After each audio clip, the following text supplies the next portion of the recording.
Our attention to another matter now, which is how the political parties will fare during the 2019 elections. How will they fare, say, in the next 2 weeks? I have with me in the studio Ismail Ahmed, who's a member of the Board of Trustees of the APC. He's also SSA, Senior Special Assistant to the President on Social Investment Program, and also the Deputy Director, Youth Mobilization of the APC presidential campaign. I also have with me in the studio Chief Tunde Olusunle, who is the Special Assistant to former President Olusegun Obasanjo, and also member, Media and Publicity Committee of the PDP Presidential Campaign Council.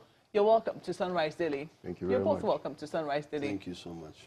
Now, let's quickly take a look at this issue of endorsements. I took the liberty to ask people on Twitter what does endorsements mean to them, whether it will influence how they'll vote. Some people say it will influence how they'll vote. Some people say these people have clout in their areas, in their regions, and could influence. Some people believe that they'll have no influence whatsoever. What's your take on this endorsement that has been given to your presidential candidate? It's a massive one. Thank you very much. It affirms the pan-Nigerianism of my candidate.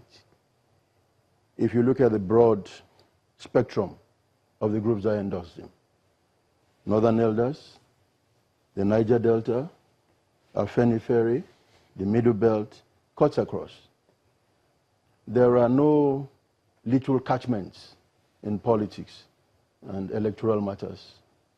We've seen elections being won by 350, 352 votes in Nigeria. We've seen elections being won by 3,000 votes.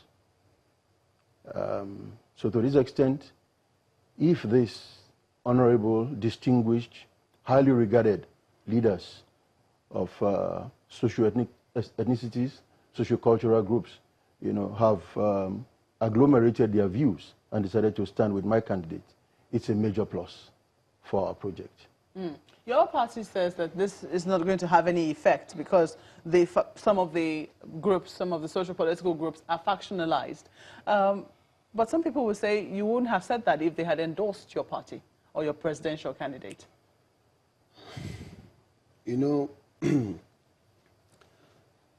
I'll take you down a little bit down memory lane. And I remember in 2011, the PDP, wanted to do an in-house cleaning because they wanted to bring out a northern candidate, to go against the then President Jonathan.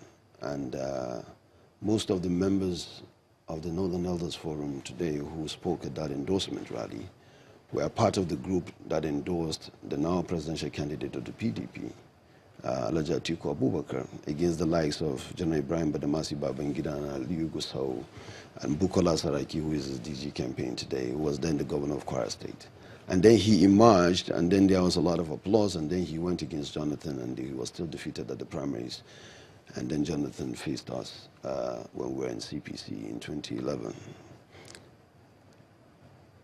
I'm not the kind of person that would come on TV and tell you that there's one vote or two votes, or a couple of few people that don't matter, or their endorsements are absolutely meaningless. I'm not going to say that, because we need every vote, we need every human person who can vote or who can influence a vote. But I can assure you, as far as February 16 is concerned, as far as the vote of the masses is concerned, we have been on the campaign trail. I've been to every state that the president has been to, and other places that he hasn't even been to yet. We hear the pulse on the grounds. We are not leaving anything to chances. We are not taking anything or anyone for granted. I think this is just an endorsement on TV because these are people who, get into the departure lounge. They love the sound of their own voices. They make these noises. That is absolutely fine. We would love to have their votes if they would give it to us, but if they don't, we'll face the electorate in February. And well, then I sincerely hope that you're not referring to the age of the people who have spoken. Because some people will say... I'm not talking about the age. I'm talking about groups that have, once election comes close, they try to endorse the people that they believe will cater for their personal interest the most.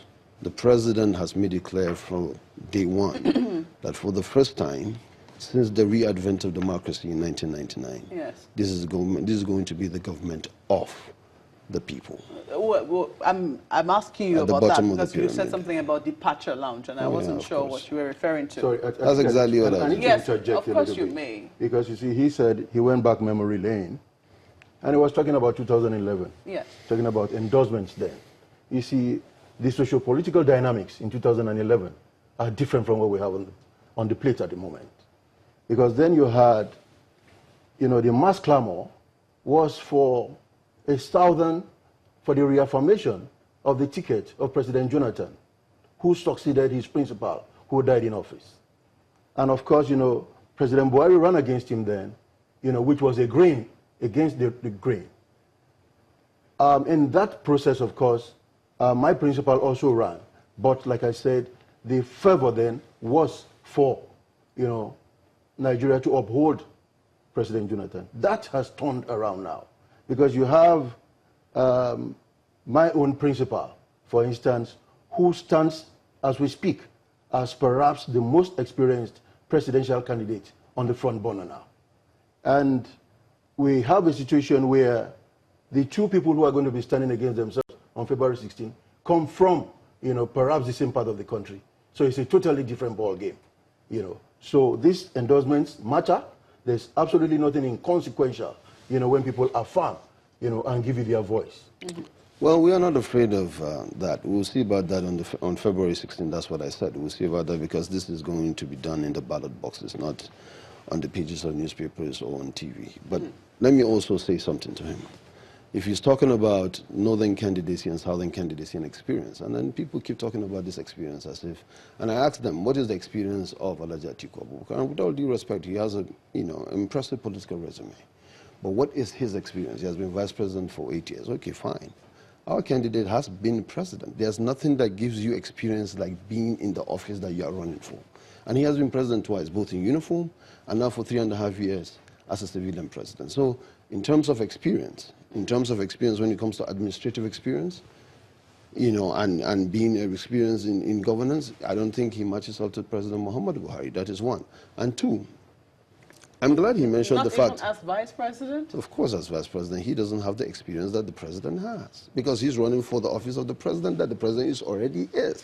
So there is no way you can have a better experience of an office you're running for than the person who is already occupying the office.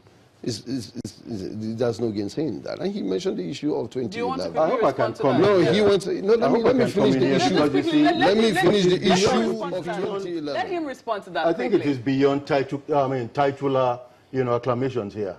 You have been president. You are president. But but what is your presidency giving to the people of Nigeria? What did these are the issues. What did his experience give him as vice president? But only last week yes, please. Only last week, for instance, his former principal said there is no more experienced deputy anybody will have had than Alhaji Atiku Abubakar. So what are we talking about? You have a president who was in uniform, and who was kicked out by his own colleagues at that time.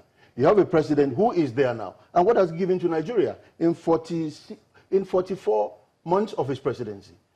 And how come there is a popular clamor, for his for change at this time, for him, to exit, so we can have a fresher breath air. These are the issues that we should be looking at. You refer to what I love about this? Just a moment, let me ask you a question. You refer to the pulse on the ground. You've talked about, going around places and you've seen how, but we always see the same, crowd, the same pulse, so to speak. No, you don't see the same thing. Even you don't see the same thing. No, you don't see the goes around as well in their presidential campaign. No, absolutely not. The crowd and the groundswell of support from the grassroots, from the people who they have neglected, who are at the bottom of the pyramid, is not the same. I don't care what anybody says. So who are the people who fill the stadiums then? What was that? The people who fill the stadiums. Who are those people? They are sponsored people. But we are not talking about people who fill the stadiums only. You need to see people that receive the president from the moment that he drops up to the moment he goes to the venue of whatever rally he goes to. And it's not only about the rally, it's not about the crowd, it's not about that. I'm talking about polls. Because after the crowd goes home, we go after them. We find out the polls because we have a strategy for every person who believes in this party to deliver his unit. Without prejudice to your strategy,